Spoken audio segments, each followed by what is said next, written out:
The Year to There podcast, it's time to start the show. Be sure to hold on tight, here we go. Exploring all the different Disney destinations. Year to There, it's time to start the fun. Hello, everybody, and welcome to the Ear to There podcast, Walt Disney World Word of the Week. I am your host, Phil Gramlich, and each and every week I will bring you a different Walt Disney World word and then give you background, tips, tricks, history, hints, all kinds of stuff about that word. Basically, what I'm trying to do is give you a lot of Disney, give you your Disney fix in 15 minutes or less. Sometimes I go way over 15 minutes. Sometimes I go a little under 15 minutes, but that's the goal. So let's get right into it. Let's get started. This week's Walt Disney World Word of the Week is brought to you by the letter S. S for Star Tours. I long ago stopped making it one word because it's too difficult. So I try to do one word and then sometimes I sneak that second word in there. So yeah, this week I want to talk all about the attraction Star Tours, both in Disneyland and in Disney's Hollywood Studios. And there are lots of Disney S words, right? And I don't mean bad words. I mean words that begin with the letter S that are in Walt Disney World. I mean, I was looking at Spaceship Earth. I was looking at the Sherman Brothers. I had a lot of different ideas today, but I wanted to go with Star Tours because I used to work on that attraction. I love that attraction. I love the Star Wars movies and the Star Wars universe. So this week, yeah, it's Star Tours. Okay, so before we talk about Star Tours, I want to go back in time just a bit and talk about the ride through space that once occupied the building where Star Tours is now in Disneyland. Or actually where Star Tours The Adventures Continue is now in Disneyland, because we'll get to that too. It'll take me a minute. Okay. So of course the attraction that I am talking about opened on, now I can't find it, August 5th, 1967, and it was Adventures Through Inner Space. Now, I talked about this one on a recent podcast, but I'll just quickly give you the rundown of what Adventures Through Inner Space was. On this attraction, it was an Omnimover attraction that you would get shrunk down to the size of a molecule and would kind of be injected into the realm of a snowflake. Now, if that sounds a little trippy, it was. Remember, it was created in the 60s. And Adventures Through Inner Space was very popular with guests for almost 20 years. Now 18 years later, on September 2nd, 1985, the last of Disney's guests in Disneyland were shrank by the mighty microscope. I often have problems with how the word should go. So it was either shrunk, shrank, or shrunken. However you want to say it is fine with me, since I obviously have a problem with it. But the attraction was closed on September 2nd, 1985. And that is when it was decided that Star Tours would go into that space. But before that, originally in 1979, the plan was to replace Adventures Through Inner Space with a motion simulator attraction that was based on the Disney film The Black Hole. Now, the Black Hole attraction would have cost well over $50 million, which was a big chunk of change in 1979. And it ultimately wasn't built because of the price and also because, let's face it, the Black Hole was not a very popular Disney film.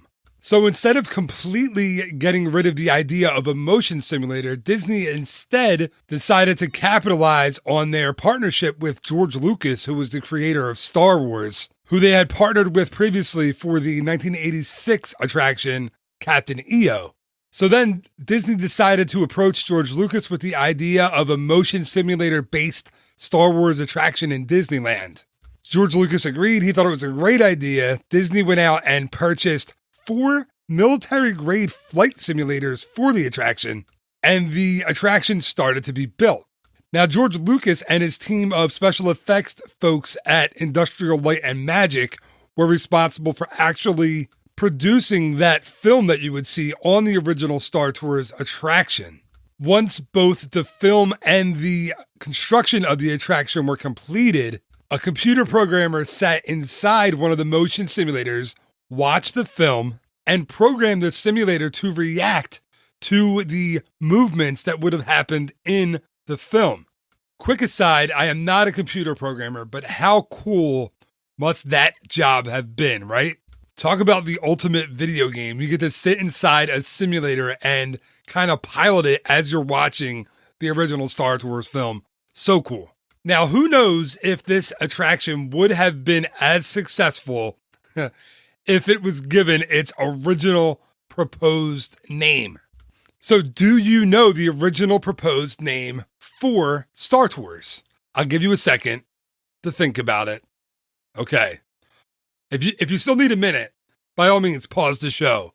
But the original name for Star Tours was Star Ride. It doesn't exactly have the ring to it that Star Tours does it? And now I'm thinking of the episode of Seinfeld, and please excuse me because I know I talk about Seinfeld all the time on this show, but there was a great line on one of the episodes where Elaine is talking to a famous Russian author, and she says something like, "One wonders if War and Peace would have been as highly acclaimed as it was had it been published under its original title, War, What Is It Good For?" And then she goes, "Absolutely nothing." I love that part. It's a great scene. Anyway, who knows if Star Tours would have been as highly acclaimed as it was if it had been named Star Ride. We'll never know, I guess.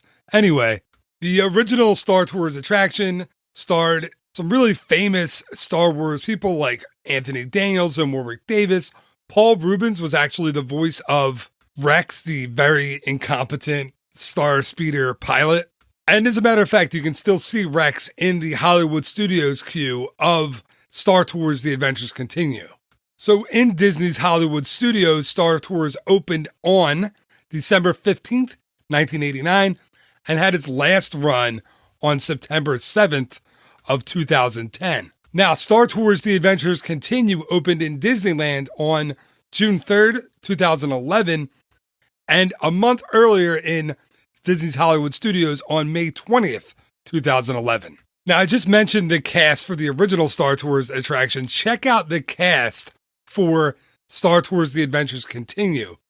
We're talking Anthony Daniels as C-3PO, James Earl Jones as Darth Vader, Frank Oz as Yoda, Tom Kane as Admiral Akbar, even Carrie Fisher is in it, John Boyega as Finn, D. Bradley Baker as Boba Fett, Allison Janney, Patrick Warburton, Paul Reubens. Crazy. They significantly upped the experience and the cast for the second version of Star Tours. Now, when Star Tours at Disney's Hollywood Studios reopened to guests, the exterior, the outside of the line of the queue of the building looked very similar to how it had originally looked. But the interior now is very, very different. The interior of the queue, that is very different than it used to be. Guests enter into a futuristic spaceport where you're going to take a predetermined flight to to several different locations in the Star Wars universe. There are many different scenes and combinations of scenes on the attraction. As a matter of fact, there are 96 different sequences that you can get now on Star Tours The Adventures Continue. 96 different ones. And I swear, every time I'm on, I get the Finn and the Millennium Falcon. I don't know what I'm doing wrong, but I always seem to get the one from The Force Awakens. Anyway, let's go quickly back to the queue. You walk through the beginning and it has the huge board, and all of the different locations where you could visit are listed, like Endor, like Hoth, like Naboo. And there are several different audio animatronic characters that populate the queue. Of course, the Star Speeder and C-3PO and R2-D2 are still in the queue, in the beginning part of the queue there. It's awesome to walk by, and it's always crowded. It's always kind of like a bottleneck there with people trying to get pictures of R2-D2 and C-3PO. You then get into the next section of the queue and you walk up to ramps, and there are two different droids that are, one is checking your luggage, which is very, very funny. He kind of is I would almost say absent-minded as the luggage rolls through. He's supposed to be checking it. You can see all kinds of things that are kind of being smuggled on board. The other droid, they're kind of both like TSAs. They're like TSA agent droids.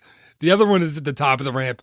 He is not as outspoken as his colleague down at the bottom of the ramp, but they're both fun. And then you go into the main board area where you get your flight glasses. Because, of course, the new version of Star Tours is a 3D attraction, which I have to tell you completely ups the ante for me. I can remember riding the old Star Tours and wondering why it hadn't been a 3D attraction.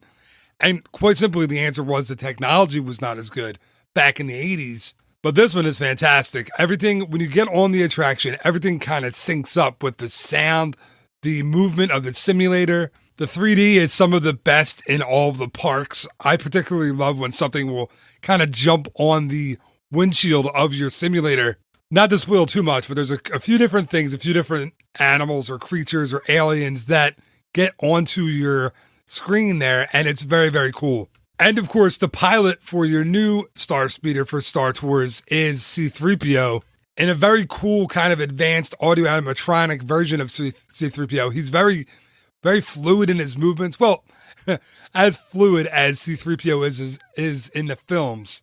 Then during the attraction, you'll have encounters with all kinds of people, characters actually, not people, from the Star Wars universe, including, of course, C-3PO, R2-D2, Darth Vader, Stormtroopers, Yoda, BB-8, Finn, Chewbacca, Admiral Akbar, Princess Leia. I mean, listen, there are a ton of Star Wars characters on this attraction. If you're a Star Wars fan and you haven't done this one yet, you have to do it. It's such a great attraction, and it's just amped up, like I said, so much more with the 3D and the new effects. It ranks up there pretty highly with my best attractions in Hollywood Studios. I forget where I put it on the list.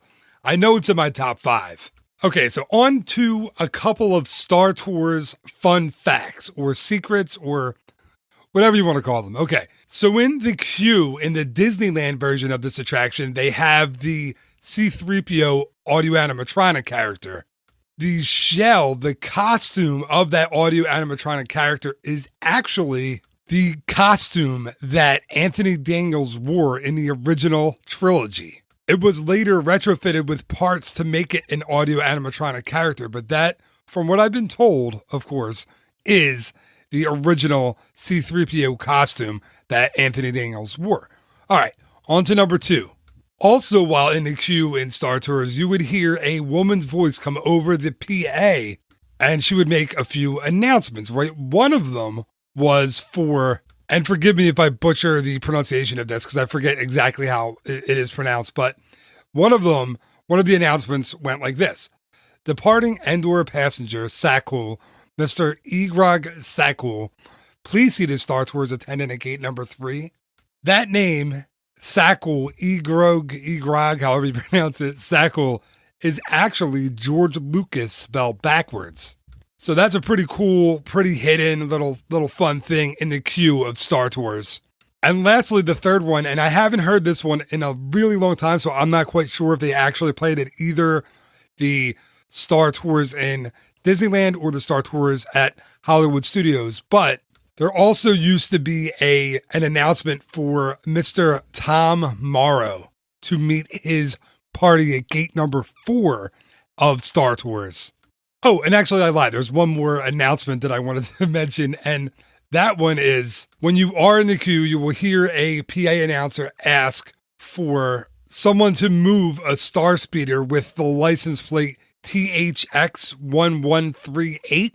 And that was actually the title of George Lucas's first ever movie. So that's actually another really cool Star Wars, Star Tours, George Lucas tie-in. And I want to leave you with my favorite part of Star Tours. And I don't know why this is my favorite, but it really is.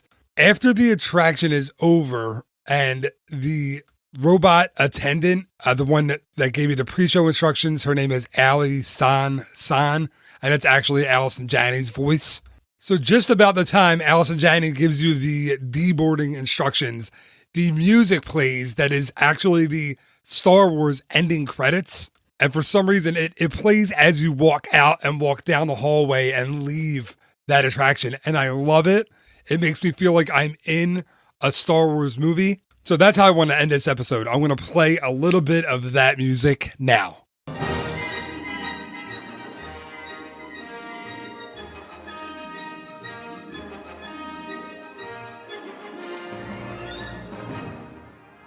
And that is going to do it for this week's episode of the Ear to the Air podcast, Walt Disney World Word of the Week. As always, thank you so much for listening. It is greatly appreciated. I really hope you enjoyed this episode. And if you did, I just have a quick favor to ask. If you haven't already, please subscribe, rate, and review this podcast. I'd really appreciate that. I tried to make it super easy for you to subscribe, to rate, and to review the show. So I made a page on my website. It's eartotheirtravel.com/iTunes. The instructions are all right there, so please go over to eartotheirtravel.com/iTunes to subscribe, to rate, and to review the show. Just remember, there will be a new episode of the Ear to There podcast each and every Monday morning, as well as a new word of the week each and every Wednesday morning. So until next time, thank you again so much for listening. Have a great week. Bye-bye.